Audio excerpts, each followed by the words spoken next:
What's up and welcome back to the Sixers Breakroom. In today's video, we're going to be breaking down Game 2 Phoenix Suns Dallas Mavs, and I want to talk about why the Phoenix Suns just seem to be on another level than any team in the NBA right now.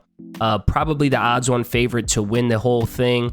I know before the series, I predicted that the Mavs would win the series. I still think there's a chance for them to win this series, but the way Phoenix is playing is absolutely incredible.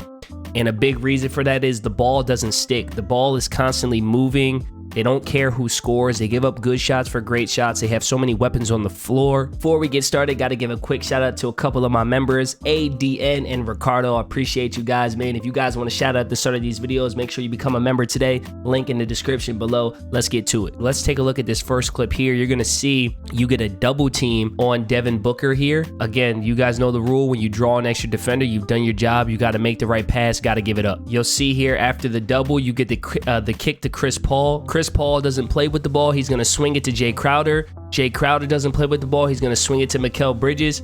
And then Mikal gets the drive and kick to DeAndre Ayton. When you move the ball as well as the Phoenix Suns do, it puts a lot of pressure on the help defense, right? You're making all these extra guys rotate.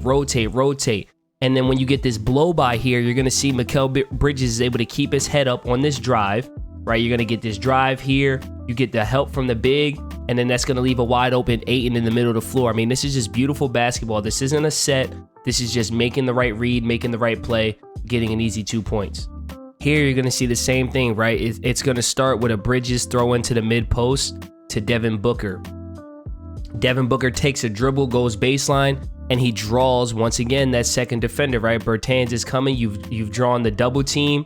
Now you're playing 4-on-3 on the backside. You just have to be willing to give up the ball, and Devin Booker is a willing passer.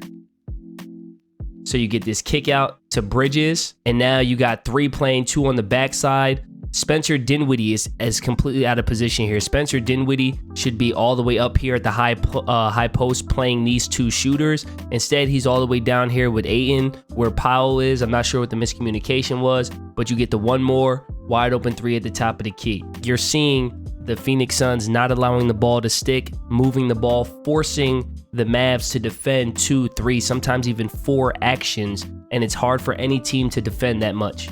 I think it's the unselfishness from the Phoenix Suns that really sets them apart. Let's take a look at this play here. We're going to break this down slow. So you're going to have Devin Booker here. He picks up his dribble. First of all, Bismack Biyombo does a great job of flashing to an open area and allowing himself to be a target. So you get that flash there to Biyombo, and then from there you get this little pitch into a pick and roll, and you're going to see Mikal Bridges is going to get downhill, force the help, and then just make the read, right? So he gets downhill. Powell was a little bit out of position, and he's able to drag the big. If Powell was in proper drop coverage, this doesn't happen, but he gets dragged out of position, and Bertans went over the top, meaning he's in no way going to be able to defend Bismack Biyombo.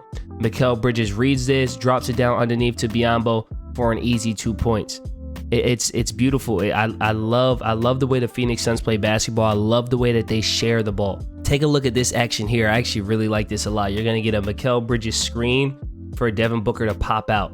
And then from there, Mikal Bridges is going right into a high screen and roll with Chris Paul. There's that screen at the top, right? You get Dinwiddie off of you a little bit to have to help. You get the screen and roll right there. Spencer Dinwiddie, he comes up too high. He comes up too high there, and he leaves that window to be able, for Chris Paul to be able to make this pass between these 2 defenders right here. Once you make that pass here and you have a good ball handler, a good passer in the middle of the lane, you're dead, because now he has this easy lane. What's going to happen? Well, naturally, the defense, the big is going to have to slide over because he needs to protect the rim, and then that gives Bismack Biyombo inside position.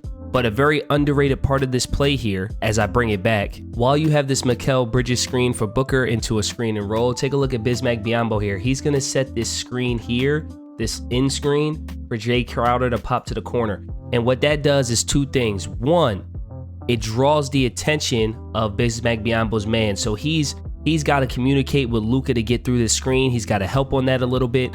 And that's what allows the paint to get open to begin with. But the second thing it does is it pulls Luka out of the play. Luka is going to follow this guy all the way to the corner, And now he's not going to be able to help Bertans. That's going to leave him on an island when he helps to give up the dunk from Biyombo, right? So as we let this play here, boom, right there you have the screen from Bismack Biyombo, and you can see Luka Doncic is now, he's not looking at the ball. He doesn't see the ball. So now as we play this slow, as the big comes over, Luka Doncic is not in position to help the helper, is what that's called. And because no one is there to help the helper, Mikal Bridges gets this little dump down to Biyombo, and it's an easy 2 points. Very creative set there from the Phoenix Suns. The Suns just play such great unselfish basketball. You're going to have this high screen and roll between Crowder and Chris Paul. So you're going to have this screen here. Chris Paul's coming off left, and you're going to have Crowder roll down to the top of the key. And watch how unselfish he is. He gets that little short roll, catches it at the top of the key. This would have been a good shot. This would have been a really good shot for a really good shooter. But instead, he remains patient. Little shot fake, gets downhill.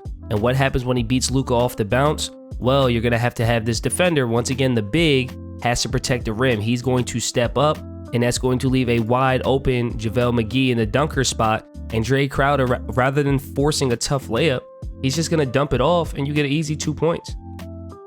Unselfish basketball from the Suns. That's their style of play. I feel like JaVale McGee doesn't always get the credit he deserves for the kind of passer he is, for the kind of player he is. Like, JaVale McGee was always on Shaq'd and a Fool for the first few years of his career. So I think it's kind of just JaVale McGee is synonymous with like silly plays or reckless plays. But he's become quite the role player. And take a look at this pass here. Like, for starters, the recognition of Mikal Bridges down here to realize I have nobody guarding me. Like, nobody sees me. If no one sees me, I'm going back door. I'm cutting to the basket, right? And watch this pass from JaVale McGee. It's such an exceptional pass. Boom, bounce pass underneath. I mean, that's an incredible pass. Like, I feel like Jokic gets all the credit for being a great passing big man, and rightfully so, because he's an incredible passer. He's a generational talent when it comes to passing the ball. But there's some other guys, some other bigs who can make some great passes from the high post as well, and McGee is one of them. And this play right here kind of sums up the importance of hitting the roll guy, getting your bigs involved, right? Dumping it down low, because take a look at this play here. You're going to get a screen and roll from Bismack Biyombo. So he's going to screen here. Devin Booker's coming off right, and then Biyombo's going to roll to the basket. And I want you guys to just key in on the help that it draws and the attention that it draws from the Mavs. You get the screen and roll here, and he draws two. We've talked about if you draw two, kick when you're on the ball, right? But this is a roller drawing two. You got Bertans, I believe that is, and you got Jalen Brunson both sliding over to stop the roll man, because Phoenix hits the roll guy. They get their bigs involved. It doesn't matter if it's Ayton. It doesn't matter if it's JaVale McGee. It doesn't matter if it's Bismack Biyombo. They're going to hit the open man, and that draws a lot of attention. Now the Mavericks are keying in on the fact that they got a big rolling to the basket, and what does that do? That leaves shooter wide open in the corner. And Devin Booker, you can see right now where his eyes are. He's reading the defense. He sees what's going on, and he makes this skip pass over the top, which is not an easy pass to make, mind you, especially when double teamed. So he's doubled. He's drawn two. He's got a kick.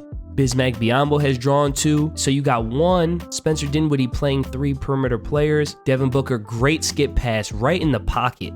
That's what makes that pass so great. He didn't have to jump for it. He didn't have to catch it outside of his frame. Right in the pocket, wide open three, bang. And then, of course, we have to talk about the sensational play of Chris Paul in this series. And, I mean, at the end of the Pelicans series as well. But you're going to have this high screen and roll. Chris Paul gets off and he gets downhill quick, and it forces the Mavs to have to switch, right? So you get the big on him, and he snakes the screen. When a ball handler dribbles behind the screen quick like that, that's called snaking the screen. And look at the kind of pressure that it puts on the defense, right? Like if Bertans stays in regular drop, it's a wide open shot. Also, with Biyombo diving to the basket and the defender going over the top, it almost creates like this wall where that defender can't get back. And if he does try to get back, well, Chris Paul's gonna have that window there to be able to make that bounce pass to a streaking Biyombo down the center of the floor.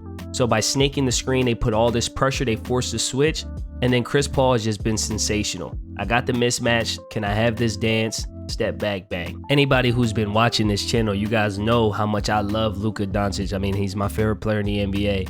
But once again, Chris Paul, he was just having his way. Bink, spin move, seal him, easy lay. But let's bring that back for a second. One of the reasons why it was such an easy layup, it's not just a blow by on Doncic, right? What have the Suns done this entire game? In all of these clips, or most of these clips I've shown you, we've seen a guard or wing penetrate the defense, get into this painted area here, and the defense has stepped up. You've had these dump offs wide open to the big in the dunker spot, right? Easy 2 points for Biyombo, easy 2 points for McGee, easy 2 points for Ayton. So what happens here? Well, if we play this slow, well, now the help defender, he's like, nah, I'm not stepping up.